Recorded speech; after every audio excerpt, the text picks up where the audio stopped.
नमस्कार और स्वागत है। अच्छा, जब भी जिब्रील का नाम सुनते हैं तो जहन में क्या आता है? शायद पंखों वाला कोई फरिश्ता। आज हम इसी जानी पहचानी छवि से थोड़ा आगे बढ़कर देखने वाले हैं। हम ये समझेंगे कि खुद कुरान जिब्रील के बारे में क्या बताता है, और जवाब शायद थोड़ा चौंकाने वाला हो। चलिए शुरू करते हैं। तो यही है हमारा सबसे बड़ा सवाल। क्या कुरान वाकई जिब्रील को पंखों वाला कोई वजूद बताता है? यही सवाल हमें इस पूरी पड़ताल में गाइड करेगा। ये हमें मजबूर करता है कि हम अपनी पहले से बनी हुई धारणाओं को एक तरफ रखें और सिर्फ इस बात पर ध्यान दें कि कुरान के शब्द असल में क्या कह रहे हैं। तो सबसे पहले उस तस्वीर की बात करते हैं जो हम में से ज्यादातर लोगों के जहन में बनी हुई है। आखिर जिब्रील की ये जो मशहूर छवि है, ये आई कहां से और ये इतनी मजबूत क्यों है? आमतौर पर जिब्रील को एक ऐसे फरिश्ते की तरह दिखाया जाता है जिसके बड़े बड़े पंख हैं, जो नूर से बना है और जो इंसानी शक्ल में आसमान से जमीन पर उतरता है।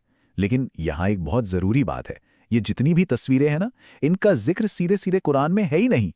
तो सवाल उठता है कि ये तस्वीरें आईं कहां से?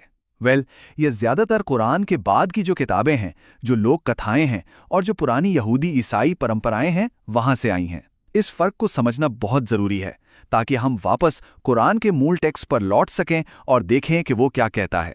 तो चलिए अब सीधा मुद्दे पर आते हैं।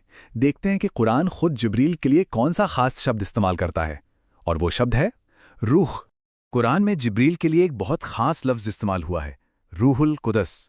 इसका मतलब हुआ पवित्र आत्मा या पवित्र शक्ति। अब यहाँ शक्ति शब्द पर जरा गौर कीजिए। ये किसी व्यक्ति से ज्यादा एक बल या एक ऊर्जा की तरफ इशारा कर रहा है। और एक दूसरा अहम शब्द है रूहुल अमीन, यानी भरोसेमंद आत्मा या भरोसेमंद शक्ति। देखिए, ये फिर से उसी बात पर जोर देता है कि कुरान जिब्रील को एक भौतिक शरीर नहीं बल्कि एक अभौतिक शक्ति के रूप में पेश कर रहा है। चलिए अब थोड़ा और गहरा उतरते हैं। हम खुद जिब्रील नाम को ही देखते हैं, उसके भाषाई मतलब को समझते हैं कि आखिर उसमें क्या छिपा है। ये बहुत ही दिलचस्प है। देखिए, अगर हम जिब्रील नाम को ही तोड़ें तो ये दो हिस्सों से बना है, जिब्र और ईल। जिब्र का मतलब होता है ताकत, फोर्स, स्ट्रेंथ, और ईल ईश्वर के लिए एक पुराना नाम है। तो जब हम इन दोनों को जोड़ते हैं तो इसका सीधा सा मतलब क्या निकलता है? अल्लाह की शक्ति। मतलब ये नाम खुद किसी शख्सियत या किसी वजूद की तरफ इशारा नहीं कर रहा, बल्कि ये एक डिवाइन फोर्स, एक क्रिएटिव एनर्जी और सच को पहुंचाने वाली एक शक्ति का प्रतीक है। ये अपने आप में एक बहुत पावरफुल मेटाफर है। तो ठीक है, अगर जिब्रील एक शक्ति है तो फिर ये शक्ति करती क्या है? बस यहीं से हमारी ये पड़ताल और भी दिलचस्प हो जाती है। ये हमें चेतना के जागने यानी कॉन्शियसनेस के अवेकनिंग वाले आइडिया तक ले जाती है। इसका जो असल मतलब है वो ये है कि ईश्वरीय संदेश का मिलना कोई बाहर से होने वाली घटना नहीं है। ये तो इंसान के अंदर होने वाली एक साइकोलॉजिकल और स्पिरिचुअल घटना है। ये किसी के अंदर विवेक के जागने जैसा है, सच के एकदम साफ साफ नजर आने जैसा है। इसे समझने के लिए ना एक बहुत अच्छी मिसाल है। जैसे बिजली को ले लीजिए। हम तार के अंदर दौड़ते हुए करंट को तो नहीं देख सकते, है ना? हम सिर्फ उसका असर देखते हैं। जलता हुआ बल्ब, रोशनी या फिर हवा को सोचिए। हम हवा को नहीं देखते, हम बस महसूस करते हैं जब वो चलती है।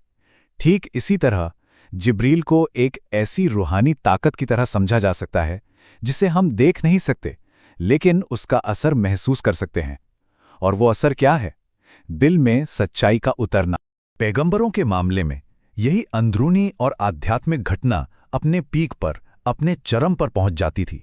उनके दिल इतने साफ और रिसेप्टिव होते थे कि ईश्वरीय सच एक रोशनी की तरह सीधा उनमें उतर जाता था। कुरान इसी प्रोसेस को जिब्रील का आना या रूह का उतरना कहता है। ठीक है, तो अब तक हमने जो कुछ भी समझा है उसे एक बार समेटते हैं।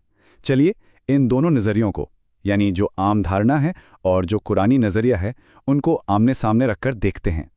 तो यहाँ पर फर्क एकदम साफ दिखता है।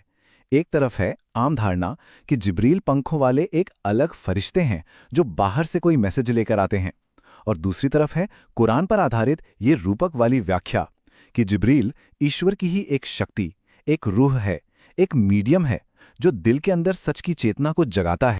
और आखिर में इस पूरी बातचीत का निचोड़ शायद इस एक लाइन में छिपा है कि जहां भी, जिस भी दिल में सच्चाई की रोशनी पहुंचती है, कुरान की रूपक भाषा में हम कह सकते हैं कि बस वहीं जिब्रील आया है।